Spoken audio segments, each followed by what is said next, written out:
I'm Judson Brewer. I'm the Director of Research at the Center for Mindfulness at UMass Medical School and an addiction psychiatrist, and I'm really excited about helping people change habits.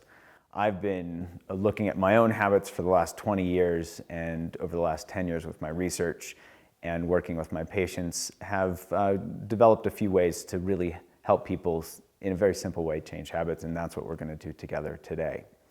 We're going to do a couple of step process. So roll up your sleeves and let's get started.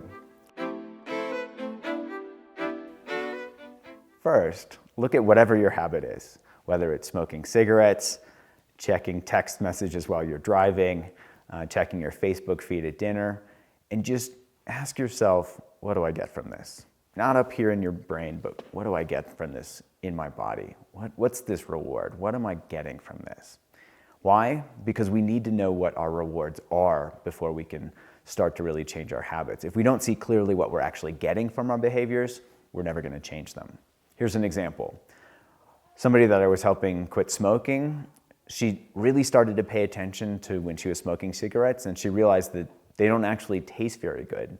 And that helped her start to get disenchanted with that behavior, which gave her the motivation to actually change it. So that's step one. Just pay attention, rub your face in it. What do I actually get from this? Step two, this is where we're going to come back into our bodies.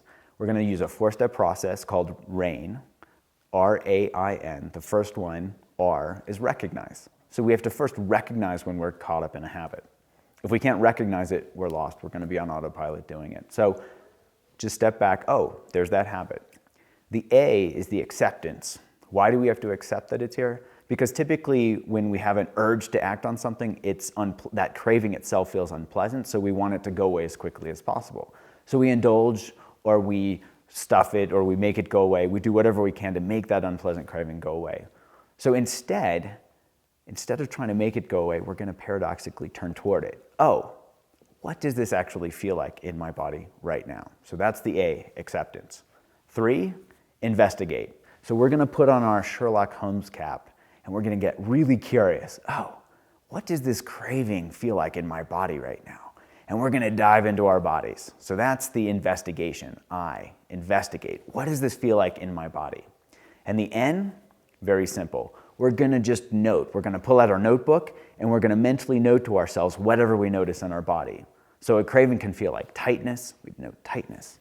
If a craving feels like restlessness, we'd note restless. And we just note this. Okay, what is this in my body right now? Okay? So R-A-I-N. Recognize, allow, investigate, and note. You ready? So let's do this. So just bring to mind the last time you had a real urge for whatever that was, whether it was chocolate or to check your Facebook feed when you know you weren't supposed to. And just bring that to mind. So we'll recognize, okay, here's this craving coming on. Now let's just dive into it, allow it to be there, and just allow ourselves to be close and intimate with it. Now let's get curious. What does this feel like in my body? And just note whatever your experience is from moment to moment. Is it tightness? Okay, we note tightness, tension, burning, restlessness. My mouth might be watering. And we'll just note that for a minute. You can just note it to yourself silently. And that's the process. And what you can do is you can use this process anytime you have a craving to ride it out, whether it's a cigarette, a smartphone, or getting caught up in some crazy thought pattern.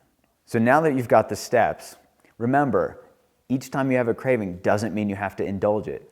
Instead, we can dive in and investigate what it feels like in our body. Each time we can do that, we can ride out these cravings so that they have less of a pull on us, and we're less likely to get sucked into them. So see if you can play with this for a week or so and see how it changes your life. And importantly, have fun with this. That's what the investigation's about, being really curious about our experience. Curiosity is key.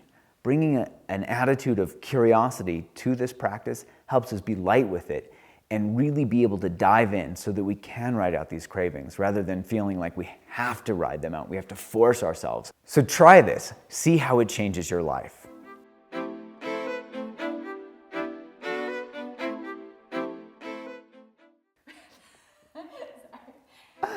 Are you still rolling?